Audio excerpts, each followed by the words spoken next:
Assalamualaikum warahmatullahi wabarakatuh. Oke ya, sempat kita langsung to the point aja ya. Semoga aja hari ini gak hujan karena nanti aku mau ke pantai Sentosa dan ya itu udah kelihatan ya kan, tapi kita harus nyebrang lautnya karena tadi mau naik bus. Ternyata kartunya kosong, jadi aku jalan kaki ke MRT, habis itu aku nanti mau naik monorail tapi kartu udah aku isi. Oke, jadi membahas tentang gimana ya suami yang memberi nafkah ya, kita garis bawahi.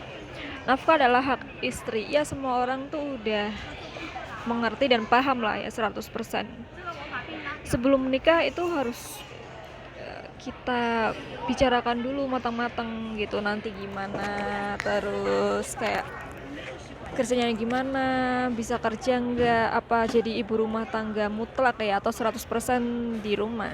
Tapi misalkan semua orang itu nggak bisa dipukul rata gitu, karena jodoh itu kan rahasia Tuhan.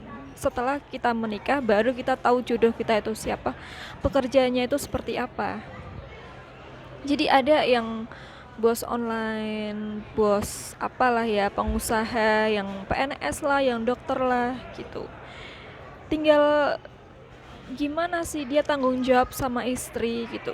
Dan bahkan ada kaum nih wanita yang berdiri di kakinya sendiri, dia punya suami tapi kayak nggak punya suami karena suaminya nggak ngasih nafkah ke dia, sehingga dia harus pusing muter uang buat biayain anak, buat makan gitu. Suaminya ngasih nafkah tapi nggak cukup karena ya memang apa ya, kadang laki-laki tuh nggak bisa dipukul rata. Nasib seorang wanita juga tidak bisa kita samaratakan gitu. Mungkin ada yang bilang suami harus ngasih uang kalau uangnya cukup, kalau uangnya nggak cukup. Karena perbandingannya sama buruh harian lepas, buruh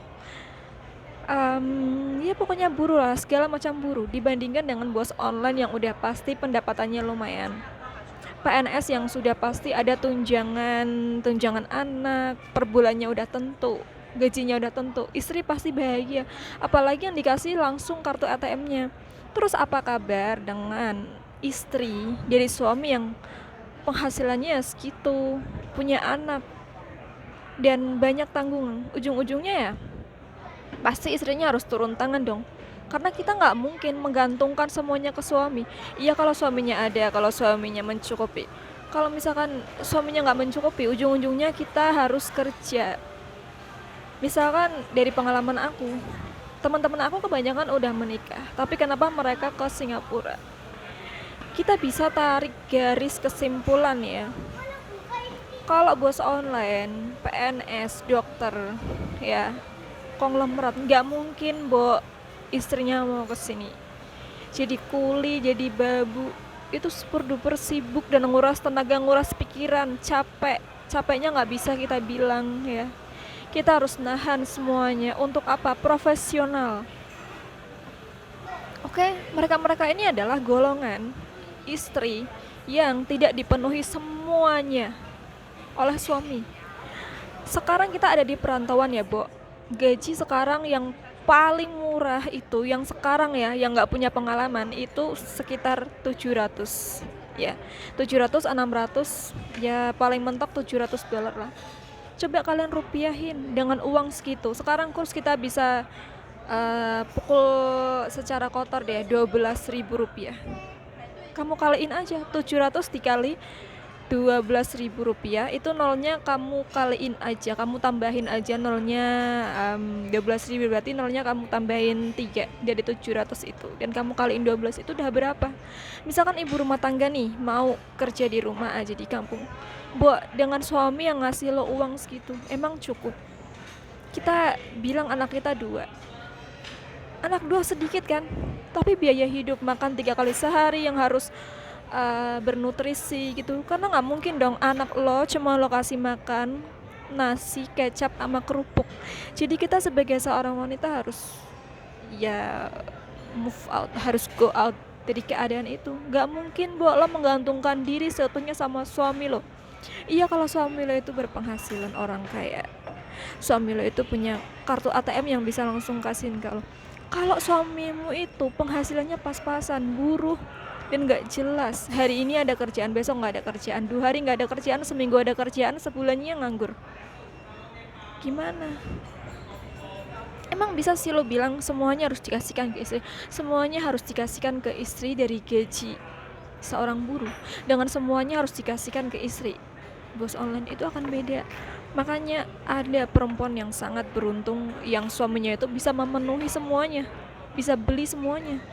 Ada golongan-golongan istri yang suaminya nggak bisa memenuhi, akhirnya dia harus banting setir, harus banting tulang. Kemana?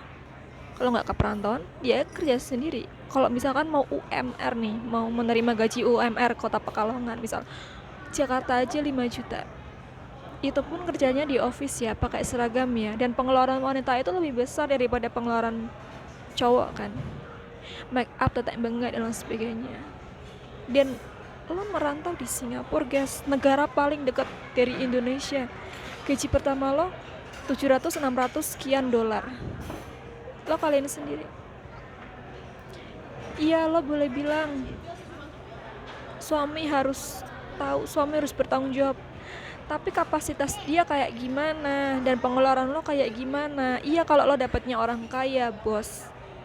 Kalau lo dapatnya orang pas-pasan, apa selalunya seterusnya lo mau menggantungkan diri sama suami lo? Gitu kan? Itu mindset gue. Itu adalah pelajaran yang gue petik dari teman-teman gue yang di sini. Mereka semuanya udah punya suami. Tapi kenapa mereka di sini? Harusnya kan kalau udah punya suami nih ya, semua kebutuhan kan ditanggung sama suami kan, anak 3, anak 2 kayak gitu. Tapi sekali lagi, mau menggantungkan semuanya sama suami itu nggak mungkin.